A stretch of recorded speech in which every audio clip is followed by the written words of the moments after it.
We'll talk about Baker tomorrow. I mean, shout out Todd Bowles. Yeah, shout out Todd Bowles. Very underrated coach. Shout out to Casey Rogers. I've been noticing watching the defensive tape. A lot of stuff that gave us fits last year when we played them and they beat us, he's brought over. And I like it. Conceptually, it just makes sense. Especially if you have a guy like Aiden Hutchinson. Speaking of Aiden Hutchinson, dog. We're going to talk about him too, maybe defensive player of the year stuff, But the breaking news right now in the Detroit Lions is Terrion Arnold will be out indefinitely. Yeah. Per Dan Campbell, a long time. We got the video of Dan Campbell talking about it if we want to run that real quick. Yeah. So here's Dan Campbell updating Terrion Arnold's injury. Well, he was, I just thought he was very competitive. I thought he was calm. I thought he was cool. And I thought this was one of the better games he's played in a while. I thought he was really good. And, we put a lot on him, and I thought he answered the bell. So, unfortunately, he's going to be out for a while. He's going to be out for a long time. The rest of the season type? I don't know that, but it'll be a while. It's going to be a while. Fuck! Yeah. Not knowing the timeline is not good. Not a good sign. No!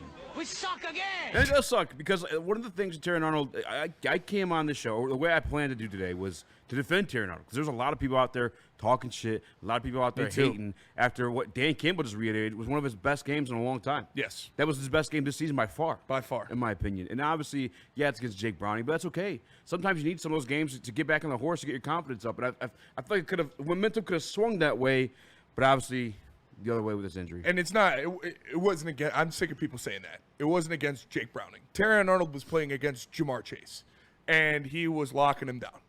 He was, flat out. He had a bad grab, and then guess what happened? He had a pass breakup in the next series after that, and the Bengals ended up punting.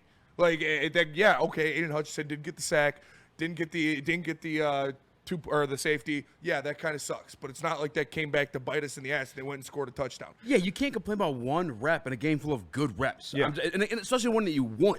Had we lost that game, especially by 2 points, all right, I'm with you. Like, I'm on the FTA this week train, too, if that happened. That was the scenario. You won the game. He played phenomenal. There's nothing to bitch about. I don't understand. Multiple pass breakups, multiple interception attempts, and I believe it was 6 targets, 3 catches for 28 yards, and one of those catches was kind of like a pick play. Amik Robertson kind of got in his way.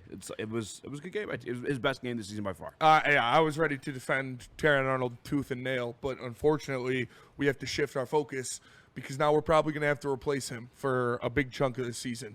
And I'm not really comfortable with Trey Flowers being out there as your cornerback 1, especially with DJ Reed on the IR. If DJ Reed was healthy and good to go, you lose Terrion. Yeah, it still sucks, but that's only one. Now you have to replace both starting cornerbacks, and you're going into Kansas City. You're playing Patrick Mahomes, who got Xavier Worthy back.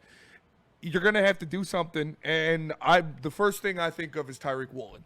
You look at him on the Seahawks, who have a very good secondary and a very deep secondary, and they're kind of in contract talks with him and have made it a point that he's on the market, like he's available. They are trying to shop Tyreek Woolen because they don't want to pay him. Yeah, that was the whole thing.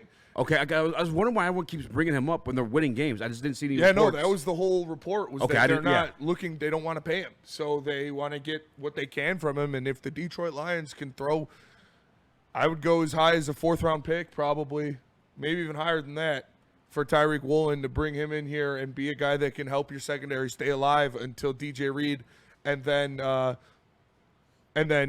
hopefully Terrion Arnold get back. But, man, Rock Ya-Sin was banged up yesterday too. Yeah, it was more cramps with him. Are you sure? Yeah, cramps with Rock Ya-Sin. The stuff with Tyreek Woolen, I thought it was all coming from the Detroit media, Detroit fan base stirring up the trade stuff with him because I haven't seen nothing about him being traded outside of us talking about it. It just wouldn't make sense for them to trade him when they're winning games, competing right now for that division. That one I just never considered, but if that's truly the case, he's being shopped around, yeah, that's when I make the call on. The guy that I was thinking about, the guy that I think would be available, Greg Newsome. And Greg Newsome to me would be the one I go for. This is per Ian Rappaport. With Seahawks star cornerback Devin Witherspoon returning on Thursday, teams are monitoring Pro Bowl cornerback Rick Woolen as a possible trade target by the deadline, sources tell the insiders. Woolen's playing time has diminished in a contract year. Teams believe he could be available. That would be one I jump on then for sure. Yeah. The name I was going with, because I didn't know that, was Greg Newsome. Greg Newsome, contract year for him too. in a losing situation. The Browns, you're not doing nothing this year. No. You need as many picks you can get to rebuild your entire situation because it's bad. It's ugly right now. And they had a phenomenal draft class, by the way, too. Go get another one. Here's another pick. Give us Greg Newsome. No touchdowns in this season. I think he's out on like a 96 quarterback rating, maybe a little bit lower than that. I think it was like 16 receptions on 26 targets. I've always wanted Greg Newsome, though. But knowing that Tyreek Woolen's like available, that's probably a more realistic option.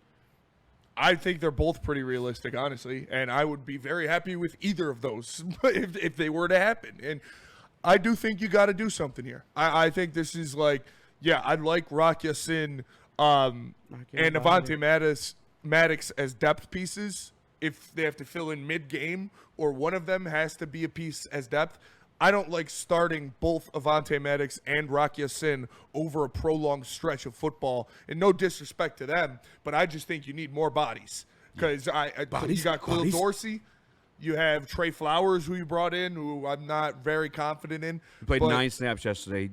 Looked all right. Yeah, he didn't get exposed or anything like that. But if you could get a guy like Greg Newsome or Reek Woolen from the Seahawks or the Browns, and Brad Holmes has already done dealings with the Browns before, so that is already a pipeline established. Yeah, I think you do it, and I think you bring them in. It wouldn't cost you more than a 4th or a 3rd round pick at most for either of those guys. Could be even later. I think Newsome. Trades are weird. Newsome would be 5th or 6th. I would probably say, but I think Reek Woolen would cost a little bit more because he was a Pro Bowler at one point.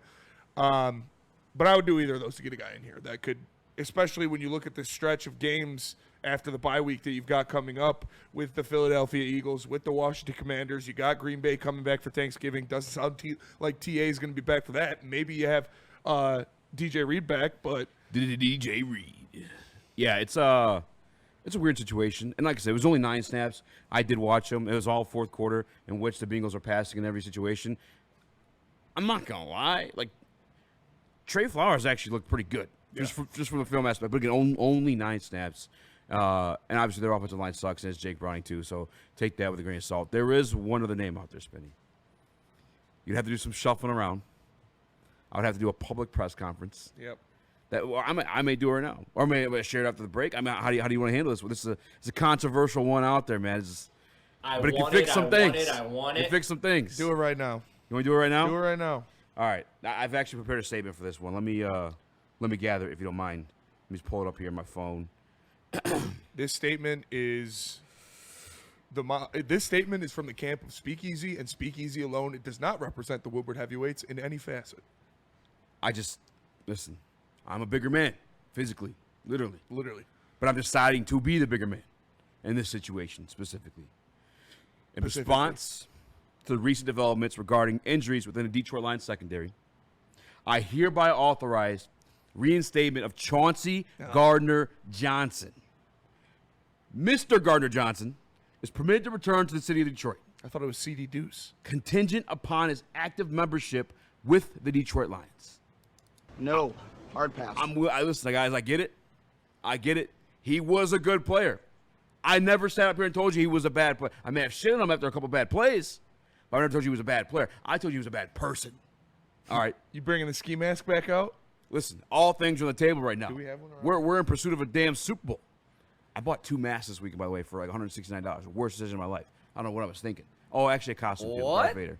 Yeah. Shot the screamers out by my house. Shut up. But listen, and I get it. He's not an outside cornerback. That's what we're talking about replacing. What happened yesterday, if you paid attention to the rotation, anytime there would be a slot situation, Amik would bump into the slot, Rock Ya-Sin would come play outside. Yeah. Well, CD Deuce plays inside slot full-time. Amik Robertson outside full-time. It's all things. Listen, I'm opening up conversations. I'm not telling you it's what I want. I'm not telling you it's what we're going to do. But I'm letting you know, the public, I'm getting ahead of it now, that I'm open for it. And I apologize. I hope you guys can respect my decision. It is for the betterment of this team in pursuit of a Super Bowl championship.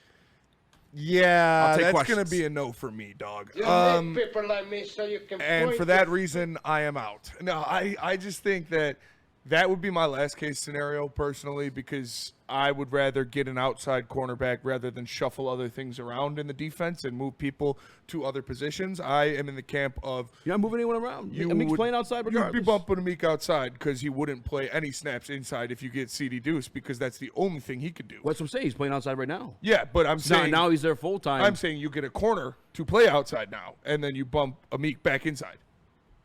I'm saying bump Amik. Amik's gonna be playing outside regardless. You got DJ Reed going as they're well. both out. Yeah, Amik's playing outside, but now you have a sufficient enough of an answer played inside. Nah, still gonna be a no for All me, dog. options are on the table. So who are your outside cornerbacks then? Rock Yassin and In Amik that Robertson? situation, it'd be Amik Robertson.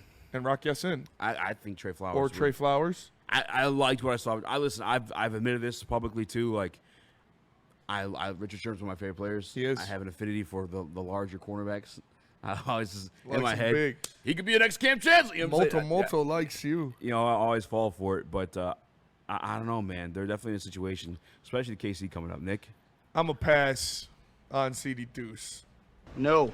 Hard pass. I'm with you. I do not want any part of CD Deuce Look at the back Texans in this now. Detroit Lions team at all. I just think that he truly is, not a Dan Campbell guy. I think he's not a locker room guy. Obviously, he's bounced around like crazy. Is he a good player? Yes. When out there, yes, he produces and he, creates havoc out there. But I don't think that is the way to go for this team. They need to go out, address the outside cornerback via the trade, and I would get aggressive and try to get, obviously, like a really good player. Because even with, the draft capital you would have to give up, this team is ready to win a Super Bowl. Go out and get a goddamn corner. Chris? all things on the table. By the way, I said Cam Chancellor. I meant Brandon Browner. I Yep. apologize about that. I would say I knew what you I would mean, say man. I'm good on Thank him. you. To be honest with you, I'm good on CD. I don't think he'll bring what this team needs. And look, the time he was here last time, he played, what was that, 1 game? 2 games? Yep. And then he got hurt. Like, I also question his durability. And he's now 2 years older from that point. So durability is a real question. And we know how stingy Brad Holmes is going to be with that draft capital. If I'm getting somebody, I want somebody that I have no doubts in their availability. And I know the NFL is a lot of injuries happen, but I need somebody that I have more faith in durability-wise. So not only is it locker room-wise, it's a no, but also durability-wise, it's also a no for me with CD. I agree, Chris, and we are going to go to break. I see those super chats in there. I'll deal with them real quick. We're talking Lions. We're talking a lot of Lions. We'll get Tigers at the end, I'll tell you that. These two things maybe we'll mix in tomorrow. But Michigander 1212 says, thoughts on MSU's performance against Nebraska. Dude, what pitiful, the fuck? pitiful stuff. Nebraska is not a good team. MSU is worse. That game was on drugs. It was awful, and damn. It wasn't what you thought. No. I mean, it kind of was. I Yeah? knocked that down for sure. All right. NFL babies. NFL babies for sure. We'd Guys make a making a Louis left guard. McNeil. Yeah, or, for sure, yeah. Jonah Jackson. Well, running Jonah around Jackson out there. for sure. That would be a thick baby. All right, yeah, it was awful. It was awful, and it was embarrassing. And we are cooked as an organization. And if they don't make a bowl game, Jonathan Smith should be fired. Stephen Peters in the Woodward Sports Chat. Again, Shout out. probably not going to get to this today, but I'm extremely excited. Me and Justin are going to film a special edition Woodward Wings preview for Wednesday before the game, and then we're going to do a post-game show after the game. But he says, did you see the Red Wings final roster? No Hall and the kids made it. Yes, Justin Hall and Eric Gustafson were waived, and they cleared waivers for the Red Wings. Hall sent to Grand Rapids.